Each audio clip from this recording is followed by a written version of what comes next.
ಭಾರತೀಯ ಜನತಾ ಪಕ್ಷದ ಕರ್ನಾಟಕ ಘಟಕ 2023 ಅಸೆಂಬ್ಲಿ ಚುನಾವಣೆಯಲ್ಲಾದ ಪರಾಭವದ ನಂತರ ಒಡೆದ ಮನೆ ಆಗಿಬಿಟ್ಟಿದೆ. ಯೋಗಿ ಆದಿತ್ಯನಾಥ್ ಮೊಳಗಿಸುತ್ತಾ ಹೋದ ಎಚ್ಚರಿಕೆ ಗಂಟೆಯನ್ನ ಇವತ್ತು ಕರ್ನಾಟಕದಲ್ಲಿ ಬಾರಿಸಬೇಕಾಗಿ ಬಂದಿದೆ. ತಾವು ಕೇಂದ್ರದಲ್ಲಿ ರೂಲಿಂಗ್ ಪಾರ್ಟಿಯಾಗಿ ಮುಂದುವರೆದಿದ್ದೀರಿ. ಈಗಾಗಲೇ 11ನೇ ವರ್ಷಕ್ಕೆ ಕಾಲಿಟ್ಟಿದ್ದೀರಿ. ಅದನ್ನು ಮೈ ಮರೆತು ಬಿಟ್ಟು ನಿಮ್ಮಷ್ಟಕ್ಕೆ ನೀವೇ ಬಡದಾಡ್ತಾ ಹೋದ್ರೆ ಹೇಗೆ?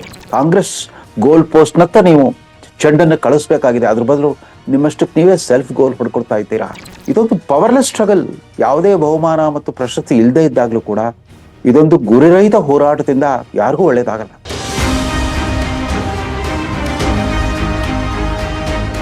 ಹೊಸದಿಗಂತ ಡಿಜಿಟಲ್ ಸುದ್ದಿವಾಹಿನಿಯ ರೇಷ್ಮೆ ರಾಜನೀತಿ ದೈನಂದಿನ ವಿಶ್ಲೇಷಣಾ ಕಾರ್ಯಕ್ರಮದ ವೀಕ್ಷಕರಿಗೆಲ್ರಿಗೂ ನಮಸ್ಕಾರ. ರಾಜ್ಯ ಬಿಜೆಪಿ ಬಾಟೆಂಗೆ ತೋ ಕಾಟೆಂಗೆ. ಇದು ಕಳೆದ ಮಹಾರಾಷ್ಟ್ರ ಮತ್ತು ಜಾರ್ಖಂಡ್ ಚುನಾವಣಾ ಸಂದರ್ಭದಲ್ಲಿ ಉತ್ತರ ಪ್ರದೇಶದ ಮುಖ್ಯಮಂತ್ರಿ ಯೋಗಿ ಆದಿತ್ಯನಾಥ್ ರವರು ತಮ್ಮ ಸಮುದಾಯಕ್ಕೆ ನೀಡಿದ ಎಚ್ಚರಿಕೆಯ ಕರೆ. ಜಾರ್ಖಂಡ್ ಮತ್ತು ಮಹಾರಾಷ್ಟ್ರ ರಾಜ್ಯಗಳ ಚುನಾವಣಾ ಪ್ರಚಾರದುದ್ದಕ್ಕೂ ಯೋಗಿ ಆದಿತ್ಯನಾಥ್ ಮೊಳಗಿಸುತ್ತಾ ಹೋದ ಎಚ್ಚರಿಕೆಯ ಗಂಟೆಯನ್ನ ಇವತ್ತು ಕರ್ನಾಟಕದಲ್ಲಿ ಬಾರಿಸಬೇಕಾಗಿ ಬಂದಿದೆ. ಇದು ಅವರದೇ ಪಕ್ಷದ ವಿದ್ಯಮಾನಗಳಿಗೆ ಸಂಬಂಧಿಸಿದಂತೆ ಭಾರತೀಯ ಜನತಾ ಪಕ್ಷದ ಕರ್ನಾಟಕ ಘಟಕ 2023 ಅಸೆಂಬ್ಲಿ ಚುನಾವಣೆಯಲ್ಲಾದ ಪರಾಭವದ ನಂತರ ಒಡೆದ ಮನೆ ಆಗಿಬಿಟ್ಟಿದೆ. ಅದೇನೋ ಮನೆ ಒಂದು 3 ಬಾಗಿಲಲ್ಲ 100 ಬಾಗಿಲಲ್ಲಿರುವ ತರ ಕಾಣ್ತಾ ಇದೆ. ಇದು ಆಂತರಿಕವಾಗಿ ನಡೀತಾ ಇದ್ದ ಒಂದು ಸಂಘರ್ಷವಾಗಿದ್ರೆ ಸುಮ್ಮನಿರ್ಬೋದಾಗಿತ್ತು. ಯಾವುದೇ ಒಂದು ರಾಜಕೀಯ ಪಕ್ಷ, ಹೌದು ಅದೊಂದು ಖಾಸಗಿ ಸಂಸ್ಥೆ, ಸಾರ್ವಜನಿಕ ಉದ್ದೇಶಕ್ಕಾಗಿರುವ ಖಾಸಗಿ ಸಂಸ್ಥೆ. ಒಂದು ರಾಜಕೀಯ ಪಕ್ಷದ ಯಜಮಾನಿಕೆ ಕೇವಲ ಅದರ ಅಧ್ಯಕ್ಷರು ಮತ್ತು ಇತರ ಪದಾಧಿಕಾರಿಗಳು ಮತ್ತು ನೋಂದಾಯಿತ ಕಾರ್ಯಕರ್ತರುಗಳಿಗೆ ಮಾತ್ರ ಸಂಬಂಧಿಸಿದ ಒಂದು ಸಂಸ್ಥೆ ಅಲ್ಲ.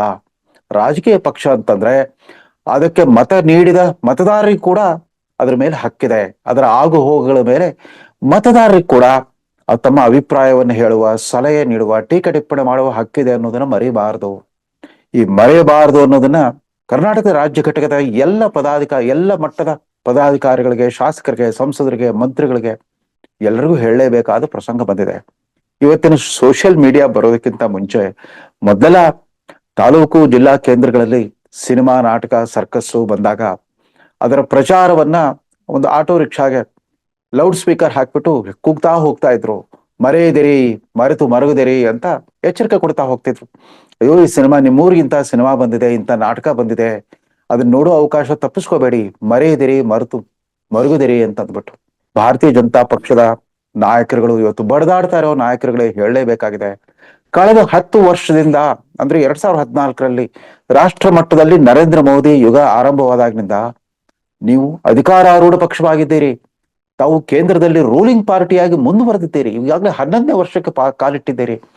ಅದನ್ನು ಮೈ ಮರೆತು ಬಿಟ್ಟು ನಿಮ್ಮಷ್ಟಕ್ಕೆ ನೀವೇ ಬಡದಾಡ್ತಾ ಹೋದ್ರೆ ಹೇಗೆ? ಹೌದು, 2023 ನಂತರ ತಾವು ರಾಜ್ಯ ಮಟ್ಟದಲ್ಲಿ ಪ್ರತಿಪಕ್ಷವಾಗಿದ್ದೀರಿ ನಿಜ, ಆದ್ರೆ ರಾಷ್ಟ್ರ ಮಟ್ಟದಲ್ಲಿ ನಿರಂತರವಾಗಿ ರೂಲಿಂಗ್ ಪಾರ್ಟಿ ಆಗಿದ್ದೀರಿ, ಅಧಿಕಾರಾರೂಢ ಪಕ್ಷವಾಗಿದ್ದೀರಿ. ಇಡೀ ಭಾರತ ದೇಶದ ಆಡಳಿತದ ಜವಾಬ್ದಾರಿ ನಿಮ್ಮ ಮೇಲಿದೆ. ಇಡೀ ಭಾರತ ದೇಶದ ರಾಜಕೀಯ ನಿರ್ವಹಣೆಯ ಜವಾಬ್ದಾರಿ ನಿಮ್ಮ ಮೇಲಿದೆ. ಇದನ್ನ ಮೈ ಮರೆತು ವರ್ತಿಸ್ತಾ ಹೋಗ್ಬಿಟ್ರೆ ಒಂದು ರಾಜಕೀಯ ಪಕ್ಷ ಅದಕ್ಕೆ ಎಷ್ಟೇ ಸೀಟ್ಗಳು ಬಂದಿರಲಿ, ಅಧಿಕಾರ ಬಂದಿರಲಿ, ಹೋಗಿರ್ಲಿ, ವಿರೋಧ ಪಕ್ಷದಲ್ಲಿರಲಿ, ಆಳು ಪಕ್ಷದಲ್ಲಿರಲಿ, ಆ ರಾಜಕೀಯ ಪಕ್ಷದ ವಿಶ್ವಾಸಾರ್ಹತೆ ಮತ್ತು ಅದಕ್ಕೆ ಸಾರ್ವಜನಿಕರು ನೀಡುವ ಗೌರವಕ್ಕೆ ನೀವೇ ಕೈಯಾರೆ ಸಂಚುಕಾರ ತಂದ್ಕೊಳ್ತೀರಾ ಅಂತ ಎಚ್ಚರಿಸಬೇಕಾಗಿ ಬಂದಿದೆ. ಇದೊಂದು ನಾನೊಬ್ಬ ಪತ್ರಕರ್ತನಾಗಿ ಕೂಡ ಪ್ರಚಲಿತ ವಿದ್ಯಮಾನಗಳು ಆತಂಕ ಮೂಡಿಸ್ತಾ ಇದ್ದಾವೆ. ಯಾಕಂತಂದ್ರೆ ಪ್ರಜಾಪ್ರಭುತ್ವ ಸ್ಥಿರವಾಗಿ ನಿಲ್ಲಬೇಕು ಅಂತಂದ್ರೆ ಆಳು ಪಕ್ಷದಷ್ಟೇ ಜವಾಬ್ದಾರಿ ಪ್ರತಿಪಕ್ಷದ ಮೇಲಿರುತ್ತೆ. 2023 ಅಸೆಂಬ್ಲಿ ಚುನಾವಣೆಯಲ್ಲಿ ಕರ್ನಾಟಕ ಜನತೆ ನಿಮಗೆ ನೀಡಿದ ಜನಾದೇಶ ಏನು ಅಂತಂದ್ರೆ ಮುಂದಿನ 5 ವರ್ಷಗಳ ಕಾಲ ನೀವು ಜವಾಬ್ದಾರಿಯುತ ಪ್ರತಿಪಕ್ಷವಾಗಿರಿ. ನಿಮ್ಮಲ್ಲೇ ಆಂತರಿಕ ಭಿನ್ನಾಭಿಪ್ರಾಯ ಏನೇ ಇದ್ರೂ ಕೂಡ ಅದನ್ನು ಪಕ್ಷದ ವೇದಿಕೆ ಮೇಲೆ ಬಗೆಹರಿಸ್ಕೊಳ್ಳಿ. ಅಕಸ್ಮಾತ್ ಆಗಿ ತಾತ್ವಿಕ ಭಿನ್ನಾಭಿಪ್ರಾಯಗಳಿದ್ದಾಗ ಅದನ್ನು ಬೇಕಾದ್ರೆ ಸಾರ್ವಜನಿಕವಾಗಿ ಒಂದು ಸಾಕಷ್ಟು ಪೂರ್ವ ಸಿದ್ಧತೆಯೊಂದಿಗೆ ಒಂದು ಗಟ್ಟಿಯಾದ ಭಾಷೆ ಅಂದ್ರೆ ಸರ್ವಸಮ್ಮತವಾಗಬಲ್ಲ, ಸಾರ್ವಜನಿಕ ಬದುಕಿನ ಆರೋಗ್ಯಕ್ಕೆ ಸೂಕ್ತವಾಗೋ ರೀತಿಯಲ್ಲಿ ಒಂದು ಆರೋಗ್ಯದಾಯಕ ಚರ್ಚೆಯನ್ನು ನಡೆಸಿ, ಬಹಿರಂಗ ಸಂವಾದ ನಡೆಸಿ, ತನ್ಮೂಲಕ ನಿಮ್ಮ ಕಾರ್ಯಕರ್ತರಿಗೂ ಮತ್ತು ನಿಮ್ಮ ಬೆಂಬಲಿಸುವ ಮತದಾರರಲ್ಲೂ ಕೂಡ ಒಂದು ಹೊಸ ರಾಜಕೀಯ ಜಾಗೃತಿ ನಾಡು ಮೂಡಿಸ್ಬೋದಾಗಿತ್ತು. ಈಗ ನಡೀತಾ ಇರೋದು ಇಂಥದ್ದು ಯಾವುದೂ ಅಲ್ಲ. ಇಲ್ಲಿ ಯಾವುದೇ ತರದ ತಾತ್ವಿಕ ಭಿನ್ನಾಭಿಪ್ರಾಯವಿಲ್ಲ, ಸೈದ್ಧಾಂತಿಕ ಒಳಜಗಳವೂ ಇಲ್ಲ, ಎಂಥದ್ದು ಇಲ್ಲ. ಯಾವುದೇ ಭಿನ್ನಾಭಿಪ್ರಾಯವಿಲ್ಲದೆ ಕೇವಲ ವ್ಯಕ್ತಿಗತ ಪ್ರತಿಷ್ಠೆಯನ್ನೇ ಮುಂದಿಟ್ಟುಕೊಂಡ್ಬಿಟ್ಟು ಕರ್ನಾಟಕದ ಭಾರತೀಯ ಜನತಾ ಪಕ್ಷದ ವಿದ್ಯಮಾನಗಳು ನಿಮ್ ಬಗ್ಗೆ ಸಹಾನುಭೂತಿ ತೋರುವ ಮಾಧ್ಯಮಗಳಲ್ಲೂ ಕೂಡ ಸಾಕಷ್ಟು ವಿಡಂಬನೆಗೊಳಗಾಗ್ತವೆ, ಲೇವಡಿಗೊಳಗಾಗ್ತವೆ. ಇದನ್ನ ದಯವಿಟ್ಟು ಬೇಗ ಎಚ್ಚೆತ್ಕೊಳ್ಬೇಕು. 10 ವರ್ಷಗಳ ಹಿಂದೆ ನರೇಂದ್ರ ಮೋದಿ ಅನ್ನೋ ಒಬ್ಬ ಅವತಾರ ಪುರುಷ ದೆಹಲಿಯಲ್ಲಿ ಅರಳದಾಗಿಂದ ನಿಮಗೆ ಎಲ್ಲಿಲ್ಲದ ಬಲ ಬಂತು. ತಾವು ಪ್ರತಿ ಸಾರಿ ಚುನಾವಣೆಯಲ್ಲಿ ಸೋಲ್ತಾ ಇದ್ರಿ, ಅದರ ಅಪೂರ್ಣ ಬಹುಮತ ಬಂದು ತೊಳ್ಳಾಡೋ ಸ್ಥಿತಿ ಬರ್ತಾ ಇತ್ತು. ಅಂಥದ್ರಲ್ಲಿ ಕರ್ನಾಟಕದ ಮತದಾರರು 2014ರಿಂದ ನಿಮ್ಮ ಪಕ್ಷದ ಬಗ್ಗೆ ತುಂಬಾ ಉದಾರವಾದ ನಿಲುವನ್ನು ತಾಳ್ತಾ ಬಂದಿದ್ದಾರೆ. 2013ರಲ್ಲಿ ನೀವು ಚುನಾವಣೆ ಸೋತ್ರು ಕೂಡ ಒಂದೇ ವರ್ಷದಲ್ಲಿ ಲೋಕಸಭಾ ಚುನಾವಣೆ ನಡೆದಾಗ ನಿಮಗೆ 17 ಲೋಕಸಭಾ ಸ್ಥಾನಗಳನ್ನು ಕೊಟ್ಟಿದ್ರು, 132 ಕ್ಷೇತ್ರಗಳಲ್ಲಿ ಲೀಡ್ ಕೊಟ್ಟಿದ್ರು. 2018ರಲ್ಲಿ ಆವತ್ತಿನ ಸಿದ್ದರಾಮಯ್ಯ ನೇತೃತ್ವದ ಕಾಂಗ್ರೆಸ್ ಪಕ್ಷ ಅಧಿಕಾರಾರೂಢ ಪಕ್ಷವಾಗಿ ಎಷ್ಟೇ ಬಲಿಷ್ಠವಾಗಿದ್ರು ಕೂಡ ಅವ್ರದ್ದು 130 ಸಂಖ್ಯೆ 78 ಕಳೆದಿತ್ತು. ನೀವು 48 ಇದ್ದಿದ್ದು 104ಕ್ಕೆ ಏರಿದ್ರಿ. 2019ರಲ್ಲಂತೂ ನಿಮಗೆ ಒಂದು ರಾಕ್ಷಸ ಬಹುಮತವನ್ನೇ ಕೊಟ್ಬಿಟ್ರು ಲೋಕಸಭೆನಲ್ಲಿ. ಕರ್ನಾಟಕದ 28 ಕ್ಷೇತ್ರಗಳ ಪೈಕಿ 25+1 ಮಂಡ್ಯ ಸೇರಿ 26 ಕ್ಷೇತ್ರಗಳಲ್ಲಿ ಕಾಂಗ್ರೆಸ್ ಅನ್ನು ಸೋಲಿಸಿ ನಿಮಗೆ ಮತ್ತೊಂದು ಅವಕಾಶವನ್ನ ಕಲ್ಪಿಸಿದ್ರು. ಈಗ ಅವಕಾಶ ಸಿಕ್ಕದ್ದನ್ನೆಲ್ಲ ವ್ಯರ್ಥಗೊಳಿಸೋದು ಅಂತಂದ್ರೆ ಅದು ಸೆಲ್ಫ್ ಗೋಲ್ ಹೊಡೆದಂಗೆ. ಫುಟ್ಬಾಲ್ ಮತ್ತು ಹಾಕಿ ಮ್ಯಾಚ್ ನಲ್ಲಿ ಸೆಲ್ಫ್ ಗೋಲ್ ಹೊಡೆದಂಗೆ. ನೀವು ಹೊಡಿಬೇಕಾಗಿರೋದು ಕಾಂಗ್ರೆಸ್ ಗೋಲ್ ಪೋಸ್ಟ್ ನತ್ತ ನೀವು ಚೆಂಡನ್ನು ಕಳಿಸ್ಬೇಕಾಗಿದೆ. ಅದ್ರ ಬದಲು ನಿಮ್ಮಷ್ಟಕ್ಕೆ ನೀವೇ ಸೆಲ್ಫ್ ಗೋಲ್ ಹೊಡ್ಕೊಳ್ತಾ ಇದ್ದೀರಾ. ಅದರಲ್ಲೂ ಕೂಡ ಹೋರಾಟ ರಾಜಕಾರಣದಲ್ಲೂ ಯಾಕೆ ಬಡದಾಟ? ಆಳುವ ಪಕ್ಷವಾಗಿದ್ರೆ ಅರ್ಥವಾಗ್ತಾ ಇತ್ತು. ಅಲ್ಲೊಂದು ಪವರ್ ಸ್ಟ್ರಗಲ್ ಇರ್ತಾ ಇತ್ತು. ಅಧಿಕಾರಕ್ಕಾಗಿ ಒಂದು ಭಿನ್ನಾಭಿಪ್ರಾಯ ಇರ್ತಾ ಇತ್ತು, ಭಿನ್ನಮತ ಇರ್ತಾ ಇತ್ತು, ಬಡದಾಟ ಇರ್ತಾ ಇತ್ತು. ಇದೊಂದು ಪವರ್ಲೆಸ್ ಸ್ಟ್ರಗಲ್. ಏನೂ ಇಲ್ಲದ ಯಾವುದೇ ನಿಮ್ಮ ಈ ಹೊಡೆದಾಟದಲ್ಲಿ ಯಾರು ಗೆದ್ರು ಕೂಡ ಯಾರಿಗೂ ಬಹುಮಾನ ಪ್ರಶಸ್ತಿ ಕಾದ್ ಕೂತಿಲ್ಲ. ಯಾವುದೇ ಬಹುಮಾನ ಮತ್ತು ಪ್ರಶಸ್ತಿ ಇಲ್ಲದೆ ಇದ್ದಾಗ್ಲೂ ಕೂಡ ಇದೊಂದು ಗುರಿರಹಿತ ಹೋರಾಟದಿಂದ ಯಾರಿಗೂ ಒಳ್ಳೇದಾಗಲ್ಲ.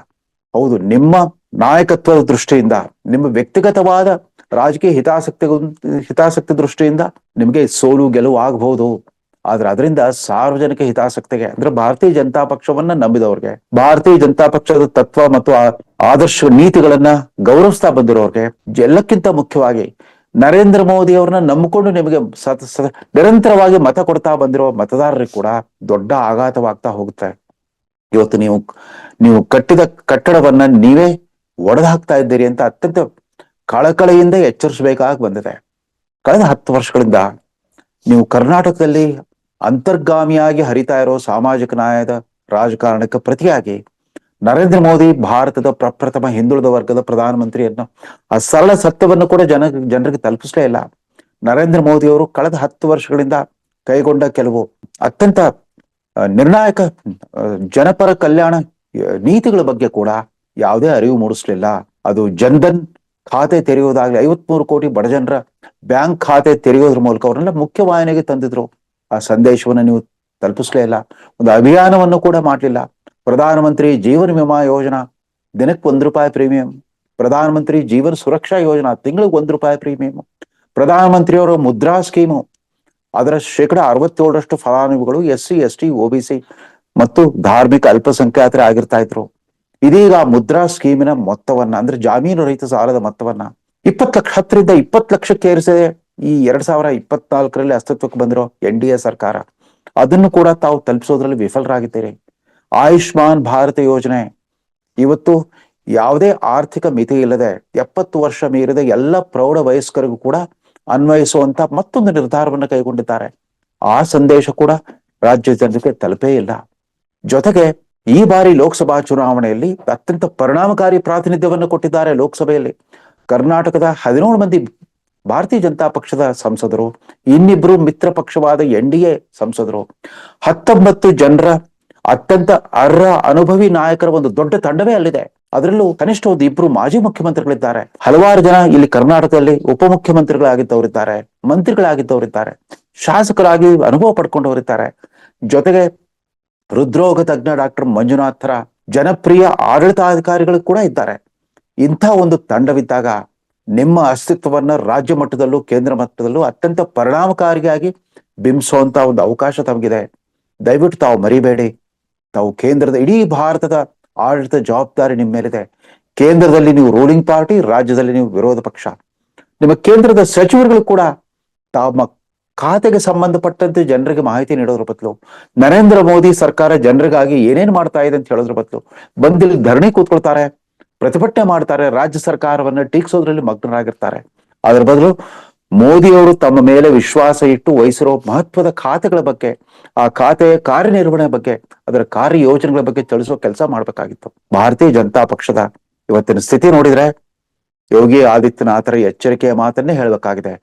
ಬಾಟೆಂಗೆ ತೋ ಕಾಟೆಂಗೆ, ಬಡದಾಡಿದ್ರೆ ಬಿದ್ದು ಹೋಗ್ತೀರಾ.